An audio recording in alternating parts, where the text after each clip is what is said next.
여러분 안녕하십니까? 10월 11일 월요일 뉴스투데이 시작합니다. 민주당 대선 경선에서 이재명 후보가 누적 득표율 50.29%를 기록하며 최종 후보로 선출됐습니다. 하지만 이낙연 후보 측이 당 선관위의 무효표 처리 방침에 이의를 제기하면서 당분간 후유증이 예상됩니다. 이학수 기자입니다. 민주당 대선 후보 경선의 최종 승자는 이재명 후보였습니다. 이재명 후보는 마지막 관문인 서울 경선에서 51.45%로 과반 승리를 이어갔고 2위 이낙연 후보는 36.50%를 기록했습니다. 이낙연 후보는 24만 8천여 명이 참가한 3차 국민선거인단 투표에서 62.37%를 득표하며 맹추격했지만 이재명 후보의 누적 과반 득표를 저지하진 못했습니다. 지금까지 11차례 지역 순회 경선과 3차례 국민선거인단 투표에서 14전 12승을 거둔 이재명 후보의 누적 득표율은 50.29%. 과반 득표로 결선 투표 없이 대선 본선으로 직행하게 됐습니다. 이재명 후보는 정권 재창출의 최고 전략은 원팀이라며 당내 경선 후유증 수습에 나섰습니다. 동지들이 계셔서 우리 민주당이 더 커졌습니다. 더 단단해졌습니다. 이재명 정부 창출의 동지로 끝까지 함께하겠습니다. 막판 맹추격전에도 과반 저지에 실패한 이낙연 후보는 지지자들 앞에서 추후에 정리된 입장을 밝히겠다고 말했습니다. 저의 정리된 마음은 정리되는 대로 여러분께 말씀드리겠습니다. 이낙연 후보 캠프는 경선 직후 긴급회의를 열고 앞서 사퇴한 후보들의 표를 무효표 처리했던 당 선관위에 이의를 제기하기로 했습니다. 중도 사퇴한 정세균, 김두관 후보의 득표가 유효표로 인정됐다면 이재명 후보의 최종 득표율이 50%를 넘지 못했을 거라는 주장이어서 당분간 경선 후유증이 예상됩니다. MBC 뉴스 이학수입니다. 국민의힘에서는 2차 예비 경선을 통과한 대선주자들의 발걸음이 빨라졌습니다. 무속 논란에 휩싸인 윤석열 후보는 성경책을 들고 교회를 방문했고 홍준표 후보와 유승민 후보는 지역 표심 잡기에 나섰습니다. 김민찬 기자입니다. 윤석열 후보는 무속 논란을 돌파하려는 듯 서울 여의도 순복음 교회를 찾았습니다.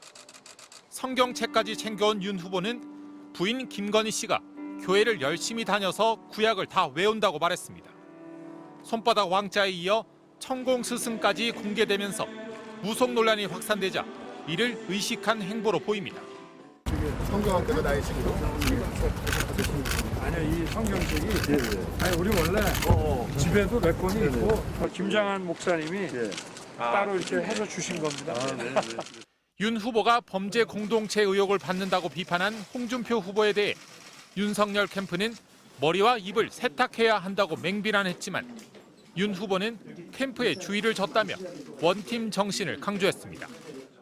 드라마 오징어 게임에서 같은 편을 뜻하는 깐부라는 단어를 쓰면서 지금 주고받은 말이 단합의 걸림돌이 되면 안 된다고 강조했습니다. 경북 일대를 돌며 당심 잡기에 주력한 홍준표 후보는 즉각 반격했습니다.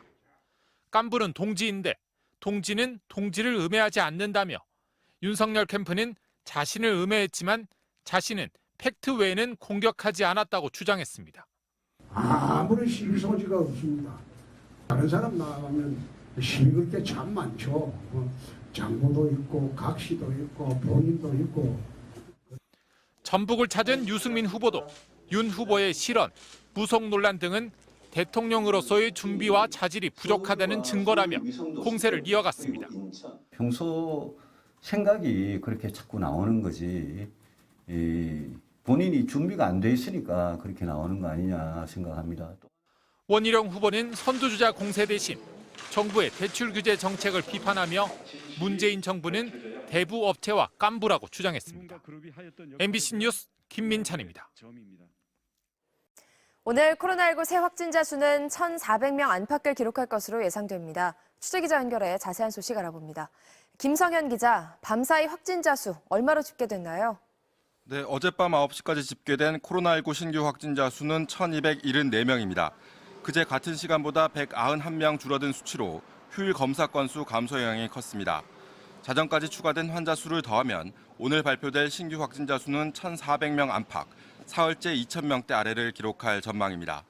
정부는 확산세가 꺾였다고 진단하진 않았지만 백신 접종 효과로 코로나에 감염됐을 때의 위험성은 확실히 떨어졌다고 강조했습니다.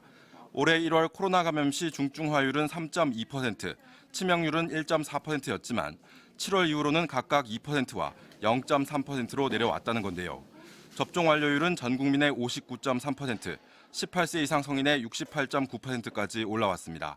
이런 상황을 고려해 정부는 차질 없이 방역 체계 전환을 준비하겠다며 단계적인 일상 회복 방안을 논의하기 위해 오는 13일 첫 회의를 열기로 했습니다. 16, 17세 청소년과 임신부의 1차 접종 사전 예약이 진행되고 있는 가운데 오늘부터는 성인 미접종자가 예약 없이도 당일 접종을 받을 수 있게 되죠. 네, 오늘부터 18세 이상 미접종자는 사전 예약 없이 의료기관을 방문해 당일 접종을 받을 수 있습니다. 중증 위험도가 높은 60세 이상의 접종률을 높이기 위해 예방접종 대응 추진단이 당초 예정된 일정을 일주일 앞당긴 겁니다. 접종을 희망하는 대상자는 먼저 해당 의료기관에 백신 보유 물량이 있는지 문의한 뒤 방문 접종을 하면 됩니다. 또 의료기관의 경우 잔여 백신을 우선 활용하되 미개봉 백신을 사용할 경우엔 입고일 순에 따라 백신을 개봉한 뒤 접종해야 합니다. 이런 가운데 어제 0시 기준 16, 17세의 1차 접종 사전 예약률은 46.1%를 기록했고요. 지난 8일부터 시작된 임신부 1차 접종 사전 예약도 이틀간 1,500여 명이 예약을 마친 것으로 집계됐습니다. 지금까지 통합뉴스룸에서 전해드렸습니다. 대장동 개발 특혜 의혹의 핵심 인물인 화천대유 대주주 김만배 씨가 오늘 검찰에 출석합니다. 검찰은 김 씨를 상대로 화천대유 설립 배경과 대장동 개발 사업 참여 과정에 특혜나 로비는 없었는지 등을 집중 조사할 방침입니다. 임현주 기자입니다. 화천대유 대주주 김만배 씨가 오늘 처음으로 검찰에 출석합니다. 서울중앙지검 전담수사팀은 오늘 오전 김 씨를 피의자 신분으로 불러 화천대유 설립 배경과 화천대유가 대장동 개발 사업의 민간 사업자로 선정되는 과정에서 정관계 로비를 통한 특혜는 없었는지 등을 조사할 예정입니다. 검찰은 어제 대장동 개발 사업 초기부터 관여한 정민용 변호사를 이틀 연속 불러 천화동인 1호 소유주는 누구인지, 정 씨가 유동규 전 성남도시개발공사 본부장과 함께 설립한 유원홀딩스는 대장동 수익금을 세탁하기 위해 만든 회사가 아닌지 캐물었습니다. 정 씨는 이틀 전 검찰 조사에서 유 전 본부장이 천화동인 1호 주인이고 김만배 씨는 차명 관리인이라며 유 씨가 화천대유에 특혜를 주는 대가로 김 씨에게 700억 원을 받기로 했다는 내용의 자필 진술서 20장을 제출했습니다. 검찰은 정 씨 주장을 확인하기 위해 어제 유동규 씨를 불러 두 사람의 진술이 엇갈리는 부분을 확인하고 자금 흐름을 파악한 것으로 전해졌습니다. 검찰은 유 씨의 구속기간을 열흘 더 연장하고 김만배 씨 조사 이후 증거를 보강해 구속기간 만료 시점인 오는 20일쯤 유 씨를 재판에 넘길 방침입니다. MBC 뉴스 임현주입니다. 한국은행이 내일 기준금리를 결정합니다. 당장 인상할 가능성은 낮지만 연내 추가 인상은 불가피할 것으로 전문가들은 예측했습니다. 홍신영 기자입니다. 지난 8월 한국은행 금융통화위원회는 기준금리를 0.5%에서 0.75%로 인상했습니다. 물가가 뛰고 가계빚도 사상 최고치라 2년 9개월 만에 처음 기준금리를 올린 겁니다. 당시 추가 인상 가능성도 시사했습니다.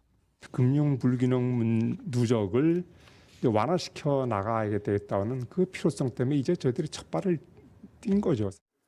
이 금리를 다시 올릴지 결정하는 금융통화위원회가 내일 열립니다. 시장에서는 당장 추가 인상을 결정하지는 않을 거란 전망이 높습니다.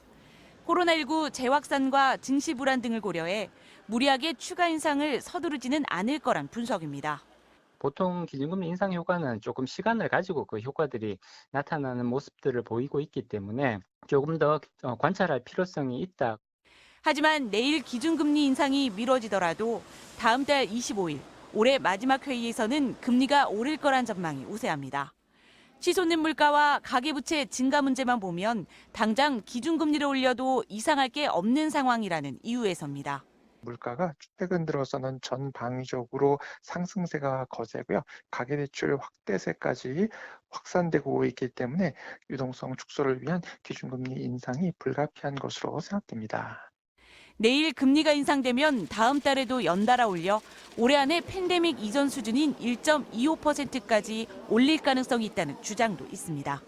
MBC 뉴스 홍신영입니다.